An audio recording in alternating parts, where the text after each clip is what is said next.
Selamun Aleyküm kıymetli izleyenler. Dergi Rehberi programıyla karşınızdayız. Bildiğiniz gibi her hafta bir dergi ve dosya konusunu ele alıyoruz, işliyoruz. Bu hafta inşallah Söz ve Kalem dergisi üzerinde biraz konuşacağız. Söz ve Kalem dergisi bildiğiniz gibi aylık yayın yapan bir dergi ve daha çok gençlere yönelik aylık gençlik, ilim ve kültür dergisi. Bu hafta inşallah Söz ve Kalem dergisi üzerinde biraz konuşacağız. Konuğum dergi yazarlarından Ömer Polat beyefendi. Ömer Bey hoş geldiniz. Hoş bulduk. Nasılsınız? İyiyim, teşekkür ederim. Siz nasılsınız? İyisiniz. Teşekkür ederiz. Çok sağ olun. Şimdi Ömer Bey öncelikle malum derginiz her ay dolu dolu çıkıyor maşallah. İçeriği gerçekten dolu bir şekilde yayınlanıyor. Başlayacak olursak Ömer Bey, şimdi öncelikle Söz ve Kalem dergisinin vizyonu, misyonu nedir, çıkış amacı nedir? Bununla alakalı neler söylersiniz? Buyurun. Öncelikle konuk ettiğiniz için teşekkür ediyorum tekrardan. Evet. Şimdi dergimiz siz de bahsettiğiniz gibi genel itibariyle gençlere yöneliktir. Böyle bir dergi çıkarmaktaki amacımız tamam Türkiye'de dergiler var. Hani aile dergileri var, normal yetişkinler için var. Ama burada biraz hani gençleri de ön plana almak istedik ve sadece gençlere nasihat falan değil. Hani bu dergide gençler bizzat yazı da yazıyorlar. Gençlerin kendilerini yetiştirebileceği, aynı zamanda kendilerinden daha birikimli olan diğer gençlerden istifade edebilecekleri içerikler mevcut. Dergimizi biraz da gençlere işte hayatın sadece nasihatten ibaret olmadığını, sadece işte nasihatle insanların bir şeyler öğrenmeyeceğini göstermek istedik. O da şöyle, biraz dergi içeriğinden de bu konu açılmışken bahsedeyim. Dergide mesela hikayeler var. Hikayeler üzerinden bir tema anlatılıyor. Kişiye, o genç normal eğer düz yazı olarak okursa onu anlayamaz. Nasihat varıyor olunca. Ama o tema bir hikaye içerisinde serpiştirildiği zaman büyük bir etki yapıyor. Aynı şekilde ilgili tema bir şiir üzerinden de verilebilir. Bazı gençler şiirden anlıyor, bazıları hikayeden anlıyor. Hatta bazıları mesela ekran alıntı sayfamız var. Twitter'dan gördüğümüz hani uygun olan, güzel olan biz tweetleri de alıyoruz. Kimi gençler de sosyal medya üzerinden daha çok etkileniyor. Orada gördüğü aynı temayı sosyal medyada gördüğü bir paylaşımdan alarak daha fazla etkileniyor. Ondan dolayı böyle geniş ve kapsamlı bir dergi içeriğimizi hazırladık. Ve gerçekten de etkili oluyor, onu gördük. Evet. Şimdi derginiz bu ay Dursun bu hayasızca akın başlığıyla, manşet yazısıyla çıkmış. Neden böyle bir başlıkça çıktınız? Neye dikkat çekmek istediniz? Bununla da alakalı neler söylersiniz? Aslında önemli bir noktaya değindik burada. Çünkü şu an günümüz modern dünyasında özellikle gençlere yönelik hazırlanan bir dünyada edep, haya, ahlak bu gibi hiçbir kavramın yeri yok. Tek önemli olan daha fazla beğenilmek. Yani kötü bile olsa yeter ki izlenme sayıları artsın. Bunu biz mesela bu sosyal medya sitelerinde işte Twitter, Instagram, TikTok hani bunları konuşmamız lazım. Çünkü ilgi alanımız gençler olduğu için gençler nerede, gençlere nasıl ulaşabiliriz ve bulundukları mecraları da bilmemiz lazım. Şimdi Instagram'da veya YouTube'da, TikTok'ta yani haya veya edep çizgisine vurduğumuzda bunlar neredeyse hepsi sınıfta kalıyor. Çünkü insanların öyle bir derdi yok. Yeter ki fazla beğeni alayım, fazla paylaşılayım. Çok kötü bile olsa yani hakaret edilerek de paylaşılsa o paylaşan kişi diyor ki yeter ki gündem olayım. Yani tek çizgi o. Ondan dolayı şu an hani sınırsız bir eğlence. Gençlerin çoğu yani artık bu büyüklere de yansımış. Hatta bunu mesela aile içinden ailelerin kendilerinin çektiği videolar veya paylaştığı durumlardan da insan görebiliyor. Anne Anne baba arasında zaten bir saygı kalmıyor. Çocuğun babayla, çocuğun anneyle, çocukların yani kardeşlerin birbirleriyle olan şey bile kalmamış artık. Yeter ki işte bu paylaştığımız söz, durum veya video daha fazla ilgi görsün, gündem olsun. Tek çizgi Yani insanların daha çok sosyal etkisi tamamıyla bitmiş fiziki anlamda. Bir yani mesela bir karı koca dahi veya bir eş, bir aile yan yana geldiği zaman, yan yana oturdukları zaman dahi birbirleriyle konuşmak yerine daha çok gidiyorlar telefonla. Hatta bir ara bir şey izlemiştim. Onda şöyle bir şey vardı. Yani verilen mesaj çok güzel ve kaliteliydi. Bir eş bir odada oturuyor. Diğer eş başka bir odada oturuyor. Çocuk başka bir odada oturuyor. Bunlar birbirleriyle normal sözlü anlamda iletişim kurmak yerine mesaj yoluyla birbirlerine iletişim kurmaya çalışıyorlar. Tabii bu da haliyle şeyi öldürüyor. Mesela yani o yüzden genç dergisi çıkarmanın çok kıymetli bir yeri var doğrusu. Bir de toplumdaki hayasızlık da zaten cabası. Maalesef böyle bir hakikat var. Evet devam edelim. Şimdi estetik ve içerik olarak derginizi incelediğim zaman çok kaliteli ve güzel bir derginiz var. Şimdi bu ayda haya ve iffet üzerine birçok yazı yazılmış. Yani bunun özellikle bir sebebi var mı? Veya neden haya ve iffet veya edep kavramlarını kullandınız? Bunlar neden önemlidir? Bu konuda ne dersiniz? Haya ve edep nasıl ki hani bir insanın vücut sağlığı önemliyse bir toplumun da o sıhhatini koruyan haya, edep ve ahlak duygusudur. Evet. Şimdi ahlak kelime kökü itibariyle halaka yani yaratılışta kökünden gelir. Yani burada demek istenen ahlaklı olmak kişinin yaratılışına uygun olarak davranması.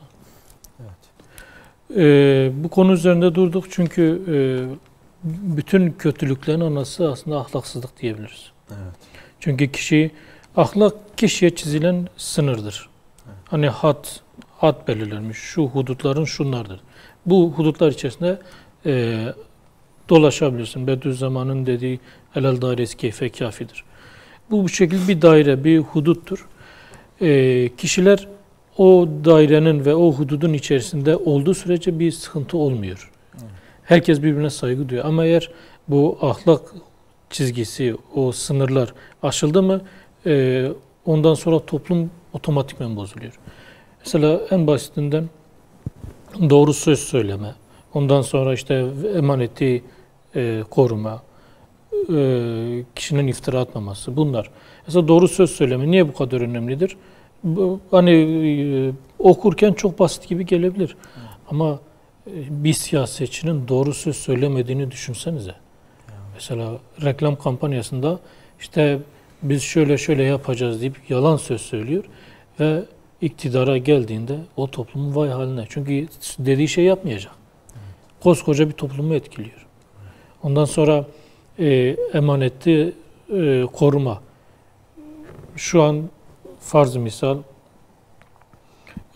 devletin daireleri var. Mesela kolluk kuvvetleri var vesaire. Şimdi onlara verilen emanetler var vesaire. İşte askerin topudur, tüfeğidir, tankıdır. Şimdi emanete ihanet etme tamam yine yazıldığı gibi basit görünebilir. Ama şimdi o asker ya da o artık kolluk kuvveti o emaneti senin olan emaneti sana karşı kullandı mı? Evet. Büyük bir olay. Yani çok basit gibi görünen kavramların toplumsal hayata etkisi bu denli çağ açıp çağ kapatabilecek derecede önemli olaylara sebep oluyor. Biz ondan dolayı sağlıklı bir toplum inşası için geleceğin bireyleri olan gençlere bunu vermeye çalışıyoruz. Peki şöyle bir şey sorsam, mesela şu anda toplumdaki bu hayasızlığın artmasını daha çok neye bağlarsınız? Mesela sosyal medya mı veya ne bileyim bu ahlaksızlığın daha çok artmasında bir festivallerin çoğalması mı? Yani bunu neye daha çok bağlarsınız? Hayasızlığın bu kadar bitmesini nasıl değerlendirirsiniz? Şimdi şöyle eğlence, eğer eğlence hani belli bir nasıl söyleyeyim, bir sınırı olması lazım eğlencenin veya belli bir şey olması lazım. Eğer o eğlencenin sınırı olmazsa bu hakikaten kötü sonuçlar doğurabilir. Şöyle söyleyeyim, eğlenen, sürekli eğlence, sürekli eğlenme peşinde olan insanın dünyayla çok bir şey kalmıyor. Fikredemiyor, düşünemiyor. Mesela bununla ilgili İspanya eski diktatörü eski diktatörünün bir sözü var. Diyor ben toplumu 3 F ile diyor yönettim yıllarca. Futbol, femenine, fiesta. Yani futbol, eğlence ve kadın. 3 F. Evet. Bu şekilde toplumu yönettim. Niye? Çünkü eğer toplum uğraşacak bir alan bulmazsa yönetime talip olacak. Çünkü zaten yani mesela şu an günümüzde insanlar çok ekonomik bir sıkıntı yaşıyor.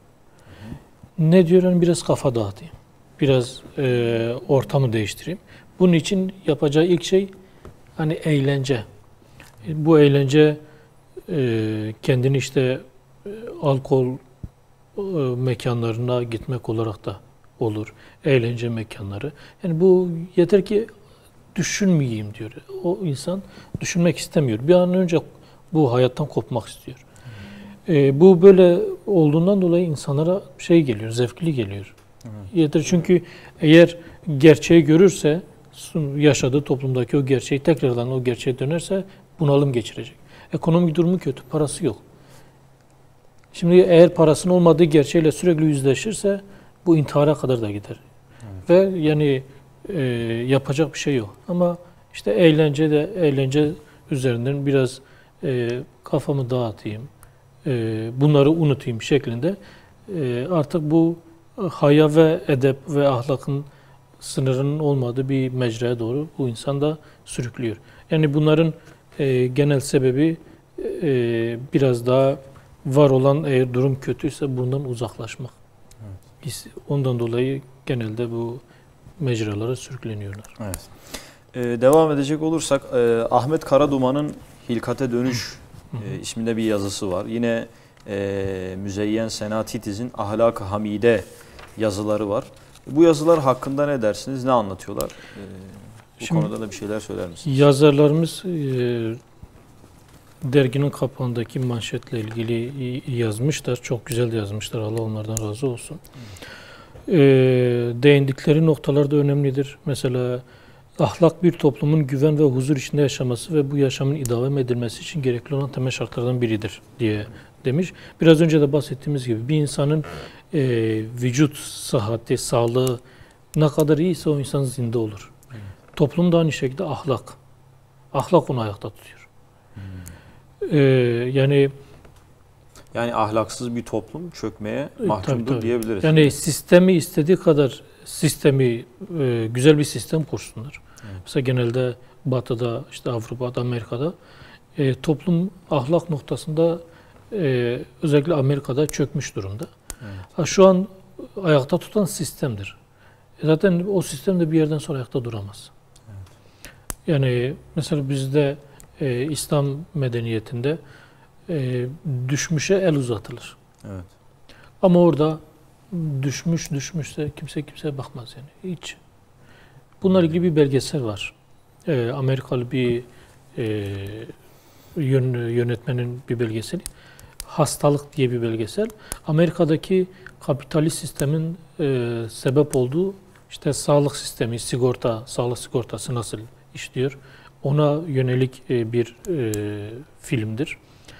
Orada şöyle, bir hasta diyelim yatakta hasta yatıyor, neredeyse artık makineye bağlı, durumu çok kötü. Sigortası artık onu karşılamayacak durumda hastane yetkilileri o adamı yataktan alıyorlar. Evet. Götürüyorlar, arka böyle ucra bir köşe, ara sokakları götürüp hastanın yataktan çıkarıp atıyorlar. Niye? Çünkü parası bitti. Yani sigortası karşılamıyor artık. Evet. Para bitti. Her şey parayla işiyor. Para bitti. Çünkü yani ahlak yok. Para var. Evet. O şey bitince adam da atıp çıkıyorlar. Niye? Meşru gerekçe senin paran yok, sen bize sana bakamıyorsun. Evet. Hani ahlaki anlamda Yok, hiçbir şey. sorumluluk hissetmiyor o doktor Tek veya ahlak para. psikiyatrist. Onlarda tek o şey para yani bu izleyenlere de tavsiye ederim bu filmi. Evet. Yazarlarımıza dönecek olursak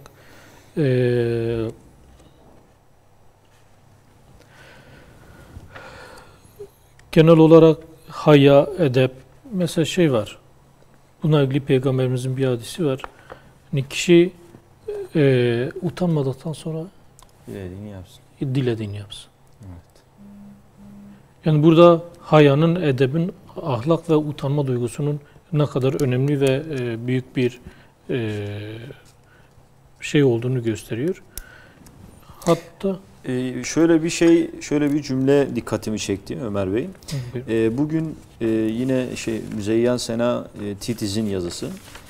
Haya ile alakalı zaten yazmış. Bugün üniversite ortamlarında mezuniyet balosu adı altında ya da bahar şenlikleri adı altında yine gereksiz ve toplumu ifsad edecek şeyler meydana getiriliyor. Siz mesela bu konuda ne dersiniz? Bu güncel anlamda insanı hayadan uzaklaştıracak şeyler yapılıyor. Bunun sebebini neye bağlarsınız? Yani bir mezuniyet balosu şu anda çok normal olmuş. Yani neden normalleşti böyle? Ben de üniversitedeyken bu mezuniyet balolarını çok böyle bahsediliyordu. Tabii yani biz gitmiyorduk. Şimdi gitmemek yetmiyor. Müslüman şahsiyetlerin gitmemesi yetmiyor. Burada buna bir alternatif oluşturmalar lazım. Evet. Mesela biz oradayken kızlı erkekli işte hafta sonu piknik yapalım deniliyordu. Şimdi eğer ben buna bir alternatif bulmazsam en yakınımdaki arkadaşlarımla gidecek. Evet. Biz de yine aynı güne işte biz de piknik yapıyorduk başka yerde, sadece işte erkekler. Alternatif oluşturuyordunuz. Tabii. Yani İslam medeniyetinde şöyle bir şey var. Hani direkt yıkmak bir çözüm değil. Evet. Alternatif oluşturmak lazım. Alternatif oluşturduktan sonra zaten o eğer karşı taraftan hani uygun olduğunu düşünmediğimiz taraftan bize gelenler olursa orası otomatikman yıkılıyor zaten. Önce alternatifi oluşturmak lazım. Yani yıkıcı değil. Yani bu da aslında farklı bir yıkıcılık. Evet. Yani çünkü alternatifini oluşturdun. İnsanlar, o ortamda bulunanlar belki bunu sevenler de vardır ama şimdi alternatif olmayınca orada kalıyor. Haliyle ona yönelecekler. Alternatifi oluşturdu mu otomatikman geliyorlar yani. Evet. Burada Müslüman gençlerin yapacağı şey alternatif oluşturmaları. Evet. Yine devam edelim. Derginizde bu ay malum hala güncelliğini koruyan bir konu. Bu başıboş köpeklerle alakalı da bir yazı ele alınmış. Başıboş köpek sorununu Ali Tarhan Beyefendi ele almış. Gittikçe artan bu sorun hakkında neler dersiniz veya bunun için bir çözüm öneriniz var mıdır? Ne dersiniz?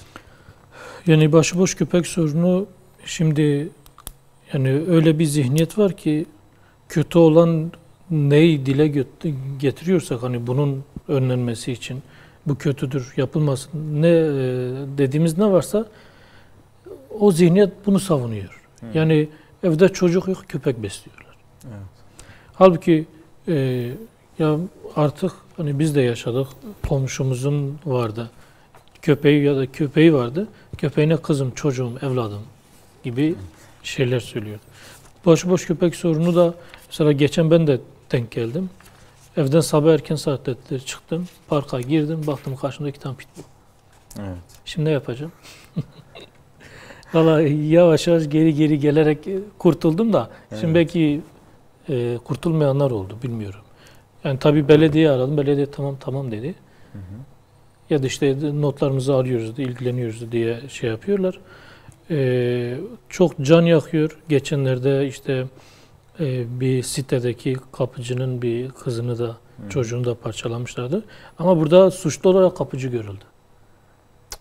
Yani kapıcı oradan işten attılar. Niye? İşte bu çünkü onlardan dolayı köpekler köpekleri ne yaptılar? Bir ceza mı ne kesilmişlerdi o köpek sahibine. Şimdi o zihniyet adamı suçlu buluyor. Halbuki adam burada çocuğu canından olmuş. Evet. Bu başıboş köpek sorunu işte belediyelerin bir an önce el atması ve toplamaları gerekiyor. Hani belli bir ortamda orada bakmaları lazım. Ama sanki maliyetlerden dolayı belediyeler de kolay kolay yaklaşmıyor. Yani bu kadar ölüm oldu. Bunun üzerine hala herhangi bir şey yapılmıyorsa doğrusu biraz vicdani anlamda insanların kendini sorgulaması gerekiyor. Bununla alakalı zaten belediyelere bu top atıldı. Belediyeler toplayacak. İşte belediyeler gerekiyorsa onların barınması gereken, köpeklerin barınması gereken yerlere götürecekler şeklinde veya köpek evleri oluşturulacak şeklinde çözüm bulacağız dendi. Yani belli ki çok etkili olmamış bu söylemler. Söylemde kalmış veya. Yani yazık oluyor doğrusu bizim evlatlarımız maalesef ölüyorlar. Bununla alakalı Mesela bununla ilgili şey de var. Belediyeler biraz bu işin maliyet boyutuna bakıyor. Maliyeti fazlaysa mesela bu köpek barınak yapılacak. Köpek barınağı bunlar için tesisler yapılacak. Şimdi buna verilen maliyeti biz niye başka yerde değerlendirmeyelim? yani. Hatta geçenlerde haberlerde de görüldü. Köpek zehirleme olayları falan oldu. Evet, evet. Yani artık belediyeler mi yapıyor? Belediyeler tarafı hani başkaları belediyeler adına yapıyor bunu bilmiyoruz. Ama işte daha ucuz, maliyetsiz ne varsa onu yapmanın biraz daha peşine düşmüşler. Evet. Müsaadenizle kısa bir araya gidelim. Tabii. Daha sonra devam edeceğiz. Evet kıymetli izleyenler, kısa bir aradan sonra tekrar birlikte olacağız.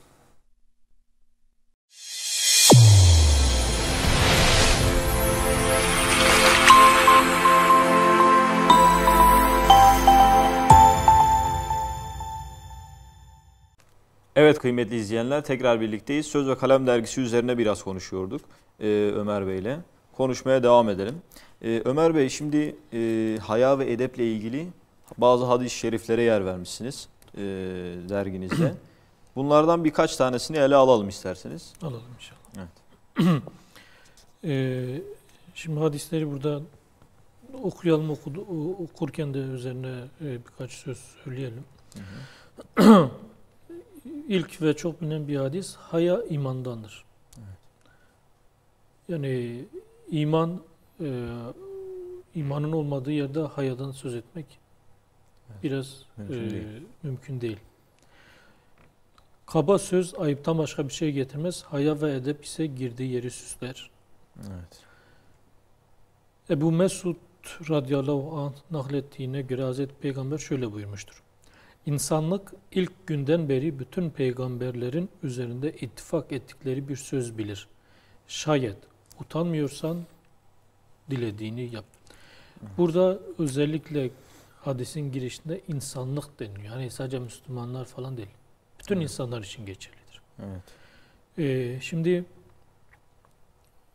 Müslüman bir şahsiyet İslam'ın güzelliğini aslında biraz da şöyle, yurt dışına çıkan bir Müslüman bunu çok iyi anlıyor. Nasıl?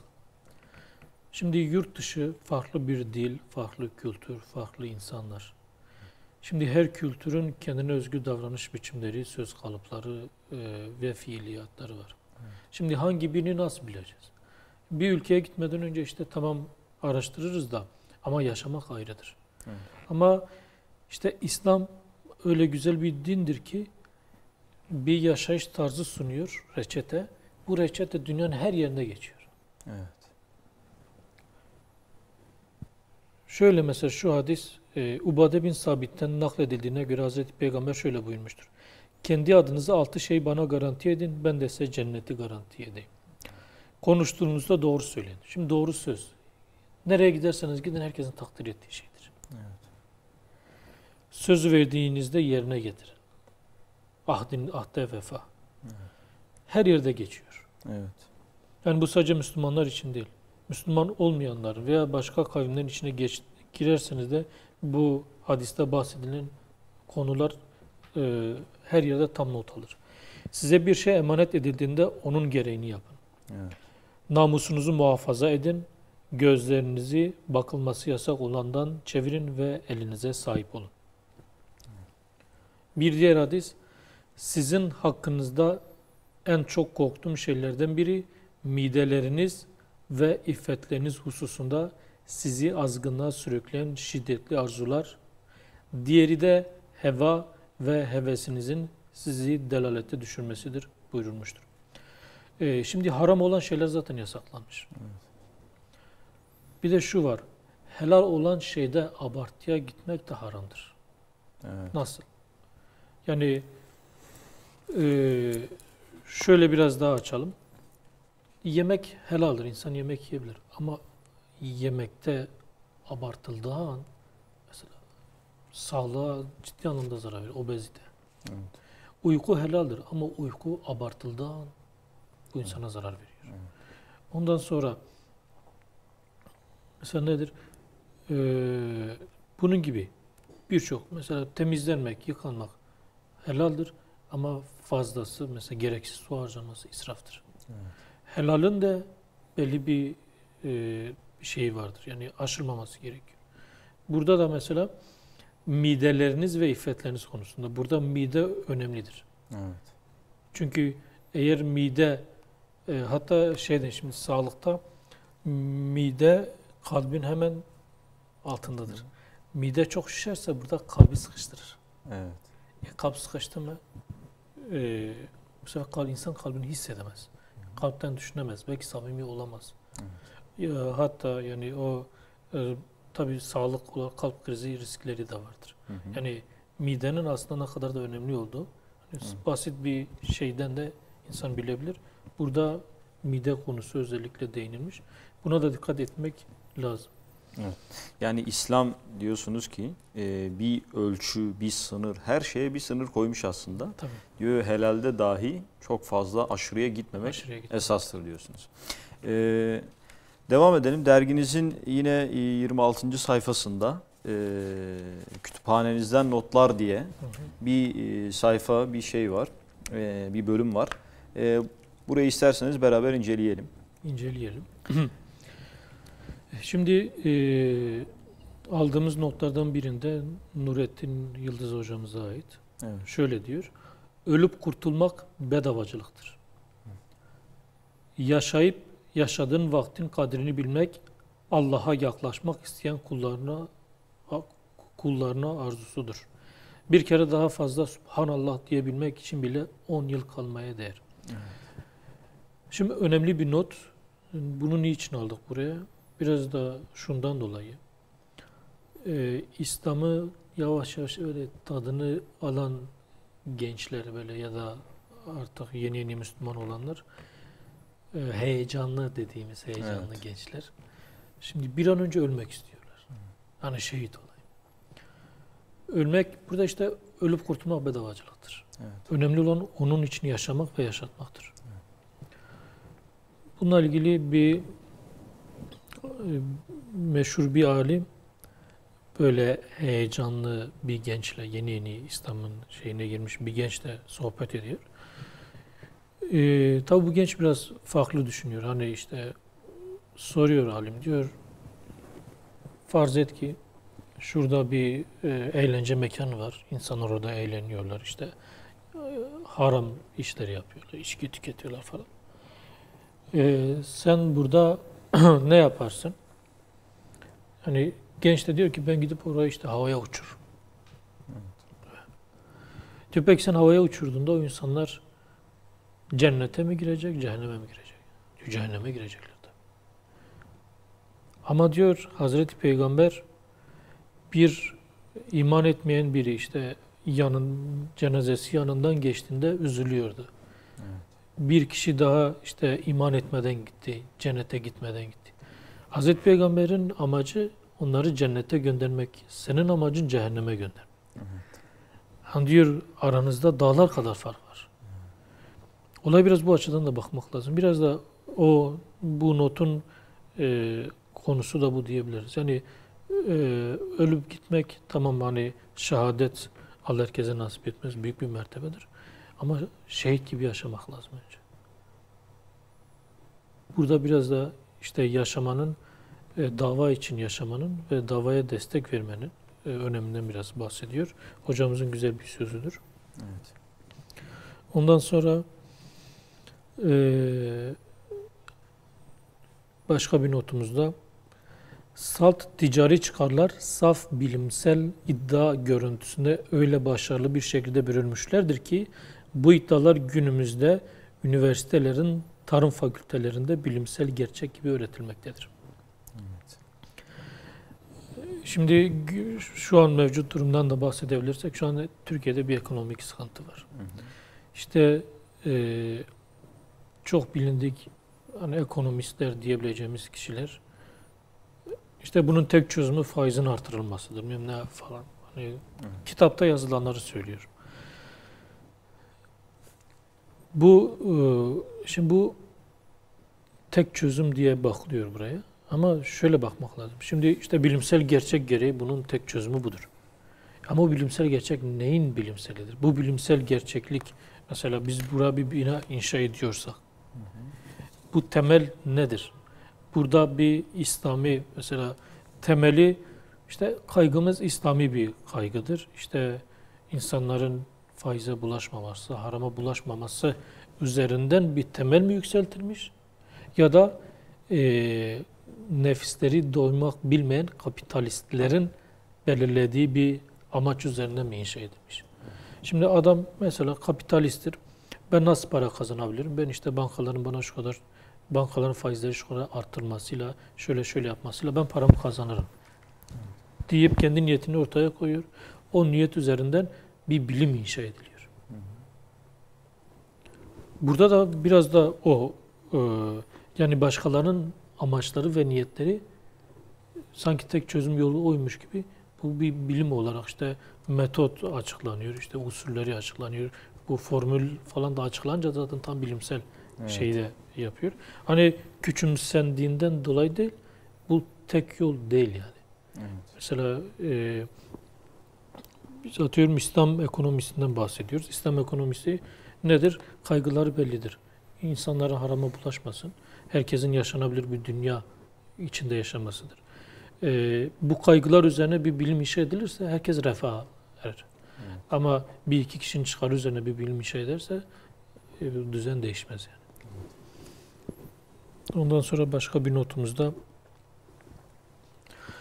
faydalı insanların her zaman bir programı vardır. Olumsuz insanların ise her zaman ürettikleri bir mazeret vardır. Faydalı insanlar kimin hangi işine yardım edeyim derken olumsuz insanlar bu benim işim değil, beni ilgilendirmez derler. Faydalı insanlar en olumsuz durumda bile çözüm yolu ararken olumsuz insanlar en olumluya bile engel olurlar. Faydalı insanlar bir iş için zor olabilir ama imkansız değil der. Olumsuz insanlar mümkün olabilir ama çok zor derler. Bu da Hizmete Verim ve Başarı Fırat Nart yazarımızın yazdığı bir paragraftan aldık. Hı hı. Burada işte hayata bakış açısı. Çözüm odaklı olmak. Çözüm odaklı olmak. Yani bardağın dolu tarafını görmek. Evet. Şöyle bir durum var. Diyelim sizin çocuğunuz var. Çocuğunuzun işte edebiyattan 100, matematikten 40 almış. Hı hı. Siz ekde çocuğa özel ders aldırmak istediğinizde hangisini aldırırsınız? Genelde herkes işte matematik düşünür, matematikten aldıralım. Hı hı. Ve o çocuk sürekli ya benim matematiğim kötü, matematiğimi geliştirmem lazım, ben eksiğim diye düşünüyor. Ama şu açıdan bakarsak, edebiyatı 100, matematiği 40. Ha bu çocuğun edebiyatı güçlü. Özel dersi edebiyattan verelim ki bu belki yazar olur. Evet. Bak şimdi böyle düşününce çocuk o özgüven patlamasına sebep oluyor ve ilerlemeye başlıyor o yolda. Ama eksikliğini sürekli göstersen ben eksiğim, benim işte bunu geliştirmem lazım der ve bir daha da kalkamaz. Yazı biraz da hani böyle bir örnek verebiliriz. Faydalı olmak ve olumlu bakmak açısından. Yani faydalı insanlar her zaman bir fikir, yeni bir fikir, yeni bir şey inşa ederken faydasız insanlar tırnak içinde her zaman bir mazeret oluştururlar, mazeret üretirler. Devam edelim Ömer Bey. Sayfa 34'te yine ekran alıntısı diye bir kısım var. Buradan da çok güzel ekran alıntıları yapmışsınız. Bunları da birkaç tanesini inceleyelim isterseniz. İnceleyelim. Burada Yusuf Yalçınkaya kardeşimizin bir tweet'i var. Hazreti Nuh Aleyhisselam hayvanlara bir defa seslendi, hemen gemiye bindiler. Evet. İnsanları 950 sene çağırdı, onlar boğulmayı seçti. Evet. Hazreti Nuh'un oğlu en büyük davetçinin evindeyken isyanı, Firavun'un karısı en büyük müşriğin evindeyken imanı seçti. Dolayısıyla kimse şartları bahane etmez. Yani bu az önceki gibi bahane, mazeret üretmek değil, faydalı şeylere yönelmek. Evet, tam denk geldi. Mehmet Göktaş hocamızın da yazıklar olsun bize, hatta yuh olsun bizlere. Afganistan'da binlerce gariban kardeşimiz depremde vefat etti. Türkiye'nin medyasında küçücük bir satırla ekranlarda birkaç dakikalığına bile gündem olmadı. Gerçekten yazıklar olsun. Unutmayınız, merhamet etmeyene merhamet olunmaz. Afganistan'daki kardeşlerimiz için hocamız yazmış. İşte medyanın buradaki körlüğü, görmek istediğini görüp görmek istemediğini veya bir geliri olmayan haber yapmaması. Evet. Güzel bir eleştiri. Burada başka bir tweetimiz de güce ve yüksek makamlara talip olmak, yalnızlığı, dahası sıcak ve samimi ilişkiden mahrum kalmayı göze almaktır. Evet. Çünkü zirveye çıkıldıkça sıcak ve samimi ilişki kurulacak insan sayısı azalır. Evet. Zirvede ise sıfırlanır. Geriye sadece hiyerarşinin soğuk, resmi ve yapay ilişkisi kalır. Bu girişte biraz Avrupa'daki, Amerika'daki sistemden bahsettik ya. Hı hı. Hani sistem kalır da o sistemde hani çünkü belli bir şey yok artık. Bir samimiyet, bir ahlak kalmıyor. Belli bir soğuk bir hiyerarşinin olduğu bir sistem kalır. O sistemde nereye kadar? Şimdi bunu görünce şu geldi aklıma. Japonya'da yalnız ölümler diye olay var. Yalnız ölümler. Japonya'da yaşlanıp hani iş hayatı bittikten sonra yaşlanıp evinde hiç çıkmayan, hatta öldüğünde bile ancak o hani cesedinin kokusundan dolayı komşular eğer o kokuyu almışsa, tabi bu 1 ay 2 ay, evet, o kokudan dolayı işte polise şikayet ediyor. Şurada böyle bir koku var. Gidip bakıyorlar, oradaki insan ölmüş. Aradan 1-2 ay geçmiş. Evet. Yalnız ölümler. Çürümeye yüz tutmuş evet artık. Şimdi hani bununla ilgili tabii Japonlar şey yapmış. Bir nevi bir müdürlük kurmuş. Tek tek gidip işte yaşlı insanlar nerede, evleri nedir? Tek tek gidip evleri ziyaret ediyor. Ama bu insan ölmüş mü ölmemiş mi? Hatta biri mesela bir tane yaşlıla konuşuyorlar. Hani niye böyle evinizden çıkmıyorsunuz, böyle bir böyle bu şekilde yaşıyorsunuz? Ya diyor, ben iş yerindeyken bir hiyerarşi vardı, bir sistem vardı. Evet. Diyor, yıllarca 40-50 yıl boyunca o sistemdeydim ben sürekli. İşim bitti, ben emekli olunca birden boşluğa düştüm. Ne yapayım diyor. Hani arkadaşlarım hepsi iş arkadaşı. Onlar benim sosyal hayatta beni görmezler ki. Evet. Çünkü bu insanın yani komşusu, akraba ilişkileri hiçbir şey yok. Evet. Mecburen evde ölmeyi bekliyorlar. Evet. Faruk Beşer hocamızın bir tweet'i var. İstanbul Sözleşmesi kadın erkek eşitliği getiren ya da kadına şiddeti önleyen bir metin değildir. Yaldızlı ifadeler içinde toplumsal cinayeti yani cinsiyetsizliği, toplumsal cinsiyeti yani cinsiyetsizliği ve serbest cinsel temayülü reklam eden sinsice bir gavurluktur. Bunu savunan herkes bu gavurluğa ortak olmuştur. Yani bu da yine İşte en baştan beri söylediğimiz gibi haya ve iffet anlamında bu maalesef bu sözleşmenin hala yürürlüğe girmesini isteyen bir kesim var. Toplumsal cinsiyet eşitliği saçmalığı adı altında haya ve iffeti tamamıyla toplumdan kaldırmak için zaten başlıkta dediğiniz gibi Dursun bu hayasızca akın dediğimiz şey tam da bu olsa gerek. Yani İstanbul Sözleşmesi'nin misal, yani bu sadece şimdi bu sözleşmedir. Şu an sözü geçen. Belki başka bir zamanda başka bir sözleşme olacak veya ismi farklı olacak. Bunlar değişkenlik gösteriyorlar. Ama genel anlamda bu hayasızlığın durması için toplu olarak, külli olarak bir çözüm üretilmesi gerekiyor. Evet. Yani burada şimdi bu ahlak niye ortadan kaldırılmaya çalışıyor? Çünkü ahlakın olmadığı bir toplum çok kolay yönetilir. Hı hı. Şimdi düşünsenize, yani bu cinsiyetsizliğin olduğu, bu sıkıntıların yaşandığı bir toplumda yani bir ordu bile kurulamaz ya. Evet. Şimdi nasıl ordu kuracağız?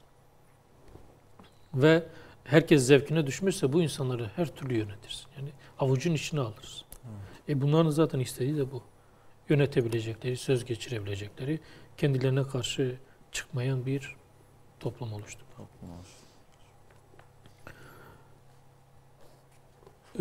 Diğer bir tweetimiz, bir sakızı bile yanına kadın koymadan pazarlayamayan sistem kadını korumak istediğini söylüyor. Kadınlar da buna inanıyor. Evet. Yani bir önceki, tabii kadınlardan kasıt bütün kadınlar değil, hani o şeyi savunan. Bir önceki şeyle paralel. Suat Yaşasın hocamızın tweet'i, tam da böyle gelinler lazım. Tam da böyle gelinler lazım. Doktor damattan istediği düğün mehri 313 çocuğu yoksulu ücretsiz olarak ameliyat etmek. Her iki cihanda da saadetler diler. İşte böyle bir toplum, böyle bir şey istiyoruz aslında. Şimdi yavaş yavaş sona doğru geliyoruz, Ömer Bey. Şimdi yakın zamanda Afrika ziyaretiniz oldu. Şimdi bununla alakalı böyle 5 dakikaya sığdıracak şekilde, yani biliyoruz ki sığmaz. Onunla başlı başına bir program yapmak gerekir Afrika konusunda. Dursun bu hayasızca akın temasını siz gittiniz, Afrika'yı da gördünüz. Evet. Afrika'daki toplumsal hayat, ahlaki hayat nasıl veya biz kendi toplumumuzla karşılaştıracak olursak ne dersiniz bu konuda? Buyurun. Şimdi ben yaklaşık bir 6 hafta kaldım oralarda. Evet. Şimdi bu konumuzla çok yakından ilgili olan bazı hususları da ben orada ziyadesiyle gördüm. Afrika'nın en büyük problemi yoksul, tamam yoksul ama en büyük problem bu olduğunu düşünmüyorum. En büyük problem ahlak problemi. Çünkü zamanında mesela sömüren insanlar sadece işte paralarını almamış ya da sadece topraklarını, zenginlikleri almamış. Kendi ahlaksızlıklarını bırakmışlar oraya. Kendi ahlaktan yoksunluklarını da o topluma bırakmışlar. Şimdi tamam, Batılılar dedik hani ahlak olarak sıkıntılı bir durumdalar. Kurdukları sistem onları devam ettiriyor. Ama Afrika'da sistem de yok. Şimdi sistem zaten yok, ahlak da yok ve bu daha kötü. Evet. Nasıl? Şöyle, şimdi orada ben 2 ülkeye gittim. Tanzanya'da gittim, Burundi'ye. Hani dünyanın en fakir ülkesi Burundi'ye de gittim. İşte Burundi'de şu anki Cumhurbaşkanı ve Başbakan, işte dediler eski askerdir bunlar, eski general. Biraz daha işte araştırdım, eski general da değil, bunlar eski gerilla. Yani kendi asker, kendilerine asker diyorlar. Şimdi bunlar yolsuzlukta zaten bir numara. Genel olarak işte Başbakan ve Cumhurbaşkanı o gerilla şeyinden gelme. Yani o makama koyduğunuz, emanet olarak verdiğiniz kişi zaten o kişi çalıyor. Şimdi bu çalınca diğerleri niye çalmaz? Böyle bakılıyor. Yani işte o çaldı, bizim dik durmamız lazım, böyle olmaz değil. Herkes artık hani bu gemi... baş kaldırı kültürü yok yani. Yok. Zaten hani batan geminin malları bunlar. Evet. Zaten diyor o alıyor, o alıyorsa ben niye almayayım? Polisine kadar. Evet.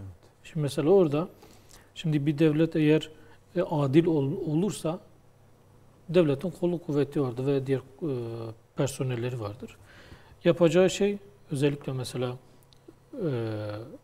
kolluk kuvvetidir, adliyelerdir. İşte o üniversitedir. Şimdi hakimlerin işte ve üniversitedeki hocaların giydikleri cübbelerde düğme ve cep bulunmaz. Çünkü başkalarının yanında önlerini iliklemesin. Bir de cep de bir nevi paradan şey oluyor. Hani kimseyi de şey yapmasın yani. Kimseye muhtaç kalmasın. Muhtaç kalmaması için devlet maaşlarını yüksek tutuyor. Çünkü düşük maaş olsa rüşvet tehlikesi vardır burada. Şimdi Burundi'de bir polisin aylık maaşı 15 dolar. Hani çok kıdemli ise 25-30 dolar. Ve bu maaş yetmiyor. Bu yetmediği için rüşvete başvuruluyor. Şimdi ahlakın olmadığı bir yerde toplumsal yapı nasıl şekilleniyor? Polis 15 dolarla geçinemiyor. Ne yapıyor? Arabayı durduruyor. İşte ceza keseceğim. Ne kadar işte 10 dolar ceza. Ama istiyorsan ceza kesmeyeyim. Sen bir şeyler ver. Beni gör. Tamam deyince anında bitiyor olay. Bu neye sebep oluyor? Yarın öbür gün büyük soygunlar olursa o devlette mesela polisin göz önünde büyük soygunlar ve cinayetler oluyor. Polis onu görür mü? Onlar polisi görürse polis onları görmez. Yani polisin cebine bir şey sıkıştırırsa polis ben cinayet falan görmedim der. Veya bir olay görmedim der. Şimdi ahlakın normalde ne dedik ya basit olarak işte emanete ihanet etmemek, doğru söz söylemek, rüşvet almamak çok basit duruyor ama sosyal hayatta bu çok büyük depremlere yol açıyor. İnsanların çoğu şimdi polis bu haldeyse normal diğer insanlar siz düşünün. İnsanların gelir kaynağı yok. Gelir yok. Gelir olmayınca devlete güven de yok. Evet. Kim nerede ne kadar çaldıysa. Biraz da o şey var açıkçası. Evet. Yani inşallah toplum olarak düzeleceğimiz günleri İnşallah. Özlemiyle diyelim. Teşekkür ediyoruz Ömer Bey. Ben teşekkür Çok sağ olun ediyorum. fikirleriniz için. Kıymetli izleyenler, bu hafta Söz ve Kalem dergisini inceledik. Dergi Rehberi programımızda. Bir sonraki programda görüşmek dileğiyle. Allah'a emanet olun. Esselamu Aleyküm ve Rahmetullahi ve Berekatuhu.